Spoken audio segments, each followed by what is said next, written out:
It was a cold Tuesday evening when the trouble started. I was driving back from a small grocery store out on the edge of town, tired but content after a quiet day. The streets were empty, the low hum of the city barely audible in the distance. I didn't notice the cop car tailing me at first. There was nothing unusual about the quiet hum of the siren. That was, until I saw the flashing lights in my rearview mirror. I pulled over instinctively, parking on the side of the road. The officer approached my car, his steps deliberate and heavy. He was tall, his posture rigid as if he had something to prove. "Evening, sir," he said, his voice gruff but not unfriendly. I could see his eyes scanning me, almost as if he was searching for something. "License and registration, please." I handed over the documents, my hands steady, though my mind raced. There was nothing unusual about my driving, nothing that would warrant a stop. He took my papers, glancing down at them before looking up again. "You've been pulled over for a routine check. Please step out of the vehicle." I complied, stepping out of the car slowly. As I did, I noticed a second officer approach from behind the cruiser, an older, graying man who seemed more interested in my car than me. They spoke briefly, too briefly for me to catch everything, but I did catch the word search. I didn't like the sound of that. "You're free to go in a minute," the first officer said, his voice suddenly cold. I nodded, but something in the air felt wrong. I couldn't place it, but a sharp sense of unease lingered. Suddenly, the officer handed me a small plastic bag. "What's this?" he asked, his voice shifting, almost accusing. Inside the bag was what appeared to be a small bundle of white powder. I felt my stomach drop. "That's not mine," I protested, my voice shaky but firm. "That's not mine. You have to believe me." The officer's face didn't change. "We'll see about that," he muttered, his eyes narrowing in a way I couldn't decipher. I was handcuffed before I even realized what was happening. The second officer, the one who had been more distant, took the small bag of evidence and examined it with a critical eye. "It's clearly yours," he said, his voice flat as he reached for the radio on his belt. "Come on," I pleaded, my words coming out in a frantic rush. "I don't know how that got there. You've got to believe me." But they didn't. The first officer just stood there, impassive, as he read me my rights. I was in shock, disbelief washed over me, but I couldn't afford to be stunned. This wasn't the first time something had gone wrong in my life, but I wasn't about to let this one slip away without a fight. The officers didn't speak much during the drive to the station. My mind raced, trying to make sense of it all.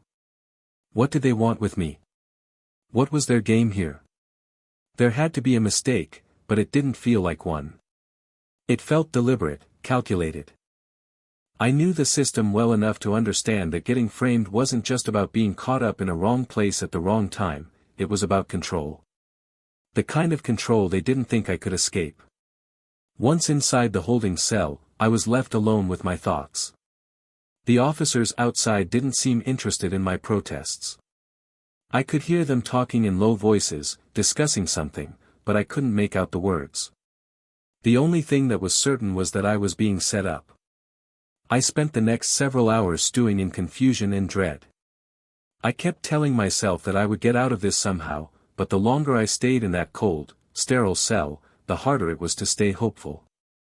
Then, my lawyer arrived, a woman named Claire, sharp-eyed and composed. She came in, glancing at the officer sitting behind the desk, and without a word, started reviewing the case files. "Don't worry," she said after a moment, lifting her gaze to meet mine. "This isn't over." I wanted to believe her, but a part of me was afraid. Something about this felt wrong, like there was more to it than just bad luck. I was about to find out just how deep the rabbit hole went. The courtroom was packed, but it felt like all eyes were on me. The air was thick with tension, and despite the judge's efforts to maintain control, I could feel the weight of the situation bearing down on me. The prosecution had made their case early, highlighting the fake evidence they'd planted in my car.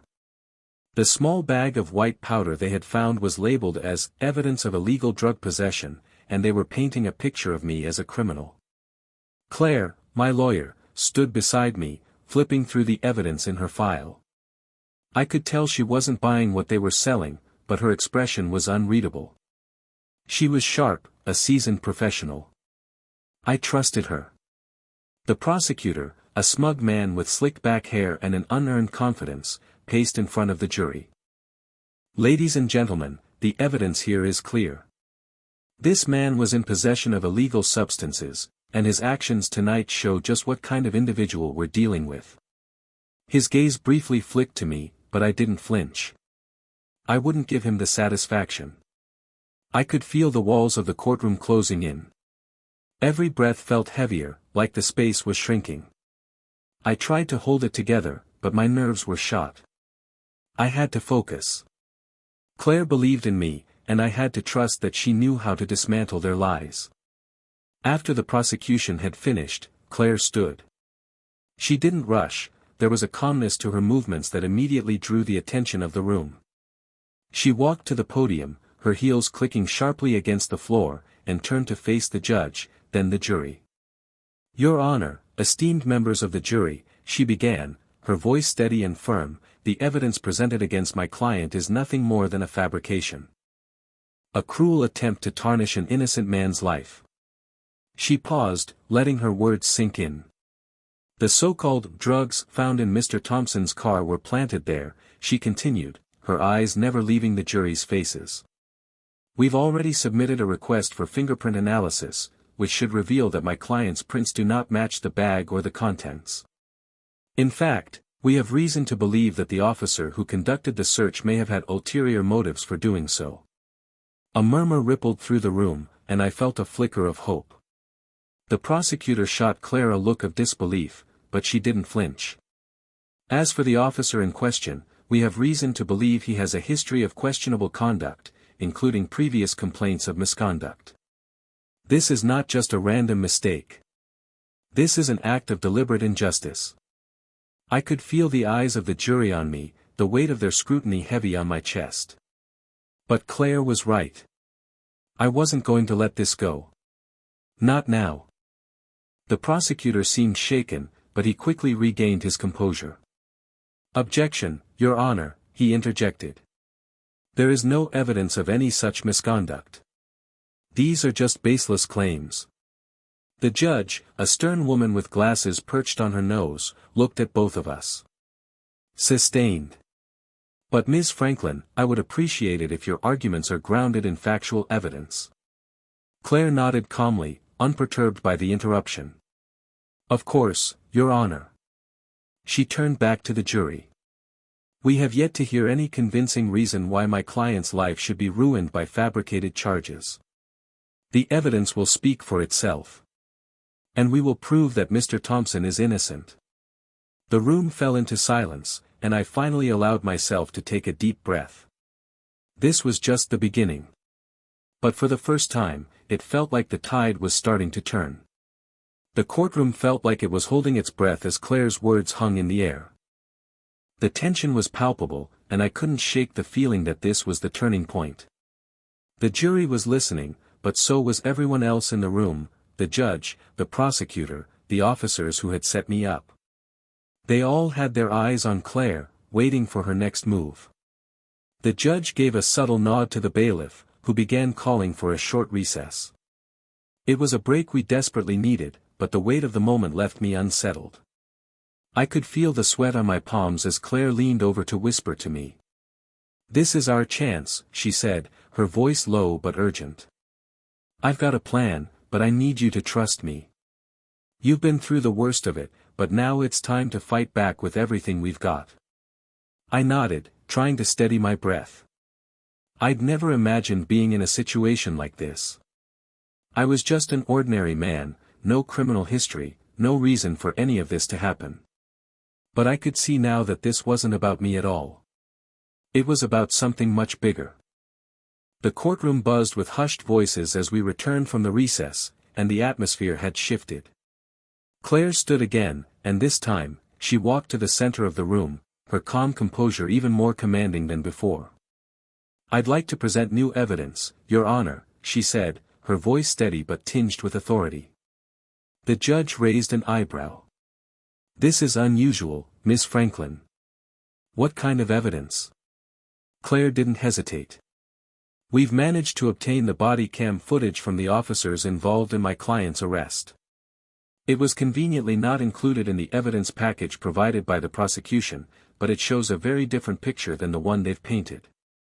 There was a collective shift in the room, a moment of disbelief. The prosecutor's face turned pale, and I could see his eyes narrow in frustration as Claire continued. "The footage clearly shows Officer Hayes planting the evidence in my client's vehicle," Claire continued, her words hitting like a hammer. "And more importantly, it reveals the moment where Officer Hayes, after searching my client's car, signals to Officer Mason, who was then in the patrol car. Their entire interaction was orchestrated, and the video captures it all." The prosecutor sputtered, clearly caught off guard. "Your Honor, this is completely inadmissible." "That footage," the judge cut him off, her voice stern. "I will decide what's admissible, Mr. Dawson. Ms. Franklin, please submit the footage for review." Claire nodded and motioned to the bailiff, who quickly handed over a disc containing the body cam footage. The room went silent as the screen flickered to life, displaying the grainy, but clear footage of the incident. There, in full view, was Officer Hayes, smiling to himself as he slipped the small plastic bag of powder under the seat of my car. The timing was uncanny, and the sequence of events couldn't be misinterpreted. It was deliberate. Cold. Pre-planned. I could hear the murmurs rising from the jury, their disbelief echoing in the courtroom. The prosecutor looked like he had just been slapped in the face, his expression shifting from disbelief to outright panic. The footage played on, showing Hayes giving a silent nod to Officer Mason in the car. Then, just as Claire had said, the officers exchanged a brief but unmistakable signal. The trap had been set, and I had been the unwitting target. The room was stunned into silence as the video concluded. I couldn't help but let out a sigh of relief, my shoulders finally dropping from the tension I'd been carrying since that night. The judge turned to the prosecutor, her voice low and controlled. "Mr. Dawson, you will explain this discrepancy. I expect answers." The prosecutor's face was flushed with rage, but there was no denying the truth now. The video was irrefutable. And with it, the case against me crumbled. "This trial is over," Claire said quietly, her voice tinged with satisfaction. I couldn't believe it. After everything, it felt like a victory, but it wasn't just mine. It was for the truth, for justice. I'd been framed, but now I was walking out of that courtroom a free man. The moment the judge called the trial over, a wave of emotion crashed over me. Relief flooded my chest, but I was still trying to process the shock of it all. My hands were shaking, and I could barely comprehend what had just happened. I had been framed, by a cop, no less. It was almost too surreal to believe. But there I was, standing in the middle of a courtroom with a clear path ahead, knowing the truth had finally come to light. The prosecutor had no choice but to drop all charges, his face a mask of defeat as he packed his papers in a hurry. He didn't even look in my direction. Claire, my lawyer, stood by my side, her expression calm but with a glimmer of satisfaction in her eyes. She had worked tirelessly to uncover the truth, and now we had one.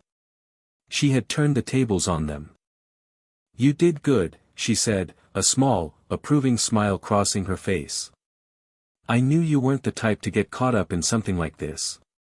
This is just the beginning, though. I want to make sure we hold those officers accountable."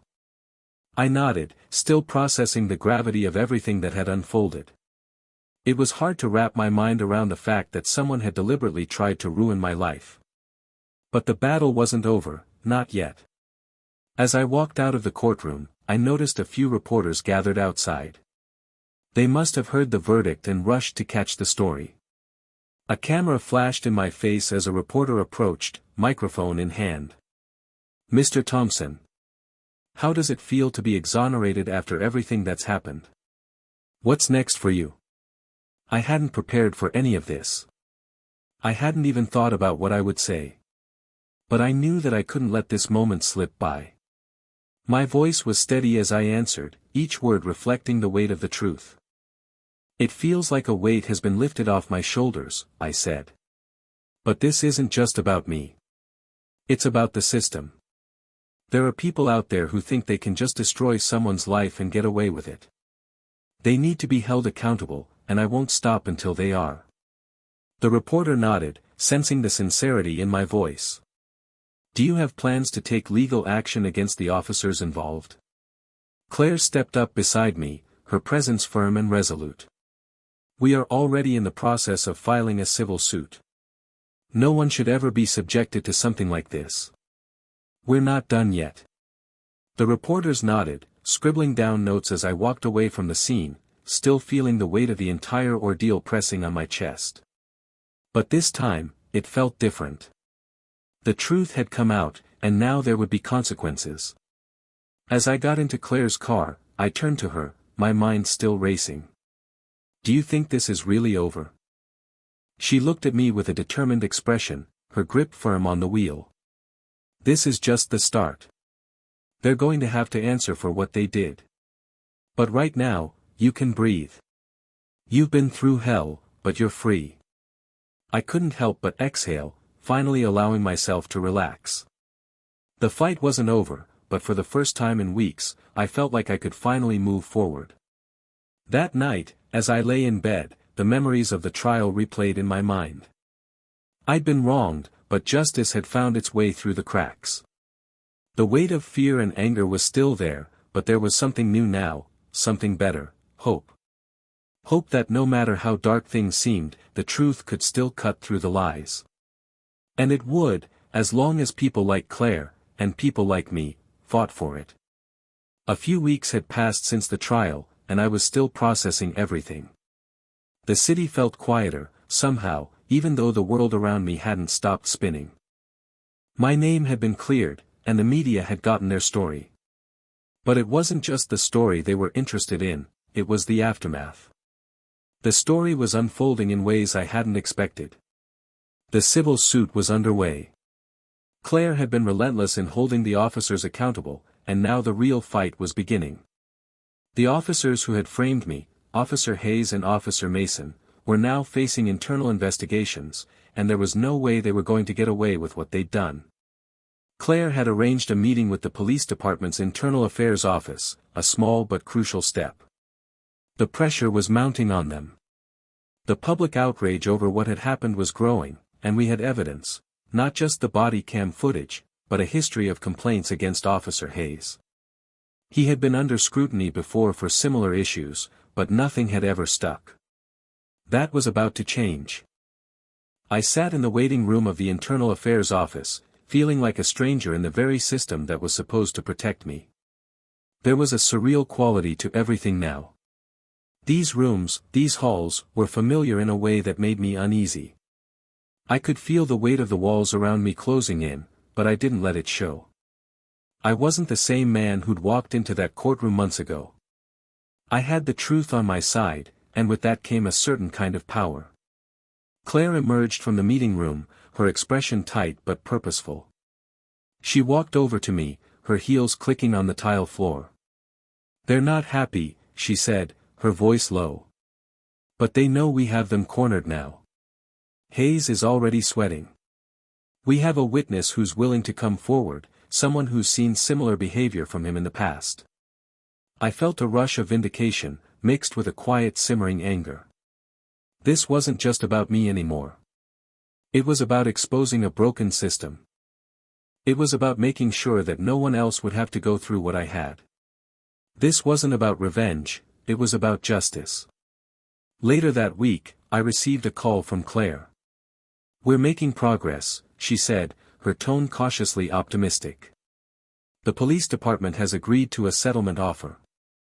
They want to avoid a public trial. Hayes and Mason are going to face disciplinary action, but they're also being put under review for other ongoing investigations. It's not a win, but it's a step forward. I sat in silence for a moment, letting the words sink in. It wasn't everything I had hoped for, but it was a victory, nonetheless. The officers who had tried to ruin my life were being held accountable. The system was starting to bend, and it felt like the first true break in a lifetime of injustices. But even as I hung up the phone, a part of me couldn't stop thinking about the bigger picture. The real work wasn't just about punishing these two officers, it was about changing the system that allowed them to operate with such impunity. I wasn't the only one who had suffered.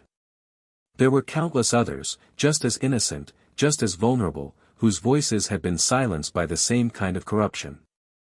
I was determined to be one of the ones who fought for them. A week later, I was invited to speak at a community meeting, a gathering of people who had been affected by police misconduct. It was an opportunity to share my story, but it was also a chance to shed light on the broader issue. As I stood in front of the crowd, I could feel the weight of their eyes on me. Their stories mirrored mine in ways that hit too close to home. But in that room, something remarkable was happening. People were coming together, finding strength in each other's experiences. I took a deep breath and began to speak, my voice steady but filled with emotion. "This fight isn't just about me," I said, my words carrying through the room. "It's about all of us. We deserve to be treated with dignity, with respect, and we will no longer be silenced by a system that fails to protect us.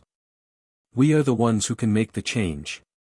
We will hold those in power accountable, and we will keep fighting until the truth is heard." The room erupted in applause, and for the first time in a long while, I felt like I was part of something bigger than myself. This wasn't the end. It was only the beginning. The road ahead was uncertain, but I knew one thing for sure, the truth had its way of coming to light, even in the darkest corners. And together, we were going to make sure it did. The following months were a whirlwind of meetings, interviews, and press conferences. I hadn't expected to become a public figure through all of this, but with Claire by my side, we were using the spotlight to fuel a larger conversation. The story of my wrongful arrest and the officer's misconduct had sparked outrage far beyond the courthouse. News outlets, community leaders, and civil rights organizations began reaching out, eager to support the movement that was slowly building momentum. I had no idea how far this would go, but every time I stood in front of a crowd, every time I shared my story, the more I realized that this was not just about me anymore. It was about all the people who had been wrongly accused, silenced, or forgotten. It was about the families who had suffered in the shadows, those who didn't have the resources or platform to fight back. Claire and I became deeply involved in pushing for reforms within the police department. We worked closely with advocacy groups and lawmakers, urging them to pass legislation that would hold officers more accountable for misconduct. It wasn't just about punishing those who had wronged us, it was about preventing it from happening again. One afternoon, Claire called me, her voice sounding different, more urgent than usual. "We've got a breakthrough," she said. A whistleblower came forward. "Someone from within the department has given us a list of officers who have been involved in similar incidents to what you experienced. We have documentation, reports, everything. This could change the entire narrative. We might be able to push for real systemic change." I couldn't believe it. After everything we'd been through, it felt like this was the moment where things would shift, not just for me, but for everyone who had been wronged by a system that turned a blind eye. The next few weeks were a blur. With this new information, Claire filed a motion to expand our civil suit, seeking to hold the entire department responsible. We were no longer just targeting the two officers who had framed me. We were now going after the institution itself, the institution that allowed this kind of behavior to persist unchecked. But the response from the police department wasn't what I expected. Instead of fighting back with more force, they seemed to falter. Officers involved in the other cases began to quietly resign, and some even reached out to Claire, offering testimony in exchange for immunity. It was clear that something bigger was happening. Something that couldn't be ignored. The media attention only grew as our case gained traction. I was invited to speak at rallies, panel discussions, and news shows. With each interview, I felt the weight of responsibility grow heavier, but I also felt a deep sense of pride. We weren't just fighting for justice in one case, we were fighting to change the system for everyone who had been overlooked, treated unfairly, or silenced. But with all this success came a cost. The stress began to build up. The pressure of being in the public eye, constantly reliving the trauma, and fighting battles on multiple fronts wore on me. There were nights when I lay awake, staring at the ceiling, wondering if it was all worth it. Claire noticed the toll it was taking on me. One evening, after a particularly draining day, she called me into her office. "You're burning out," she said, her voice soft but firm. "We're doing great work, but you need to take care of yourself. You've been through a lot." I sat in the chair across from her, the weight of the moment sinking in. "I know. But I can't stop now. Too much is at stake." She nodded, her gaze unwavering. "I understand. But you can't do this alone. You need a support system, friends, family, people who have been with you since the beginning. Don't lose sight of them." Her words hit home. I had been so consumed by the fight that I had neglected the people who had been there for me before this all started. I needed to reconnect, to find some balance in the chaos. But the thought of stepping back felt like admitting defeat, and I wasn't ready for that. The following weekend, I reached out to my family. We had all been distant over the past few months, caught up in the whirlwind of the case. But I needed to reconnect with them, needed to remind myself why I was fighting in the first place. When I visited my parents' house, I was welcomed with open arms. My mother's embrace was comforting, and for the first time in a long while, I felt like I could finally exhale. We sat around the dinner table, just talking, laughing. It was a fleeting moment of normalcy in the chaos of my life, but it was just what I needed. That night, I realized something crucial: the fight was never going to be easy, but I didn't have to do it alone. I had people who believed in me. I had a community that stood behind me. And together, we were going to keep pushing for the change that was long overdue. The next day, I met with Claire again, feeling reinvigorated, ready to continue the fight. "We're not stopping," I said with conviction. "But we're going to make sure we do it right. We can't let this consume us." Claire smiled, her expression proud. "We're in this together. And we'll win together." It wasn't just about me anymore. It was about all of us, fighting for a system that worked for everyone.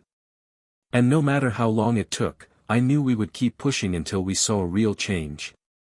The final stretch of this journey felt different. The weight of the months spent fighting for justice, exposing lies, and demanding accountability finally started to lift. The case against the officers and the department was settled, quietly but decisively. Both Officer Hayes and Officer Mason were fired, their careers effectively ended.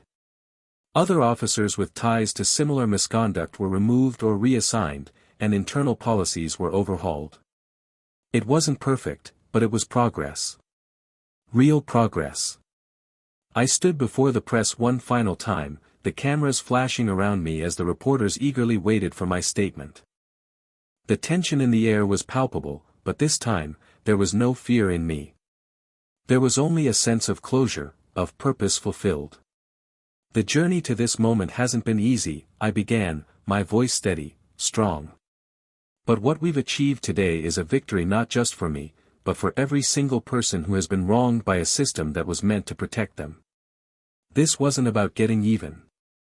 It was about ensuring that no one else would face the injustice that I did." I paused, looking out at the crowd, the many faces that had supported me through it all. It's been a long road. But today, we're taking one more step toward the future we all deserve, one where justice isn't just a word, but a reality for everyone. And this fight is far from over. We've only just begun. The applause that followed wasn't for me alone. It was for everyone who had stood with me, everyone who had lent their voice to the cause. This wasn't just my victory, it was ours. As I left the podium, I felt a deep sense of gratitude. I had walked through darkness, but now I stood in the light. For the first time in a long while, I felt like I could finally take a breath, not out of fear, but out of peace. But even as I walked away from that stage, I knew there was more work to be done. The reforms were a step, but the system was still broken in many ways.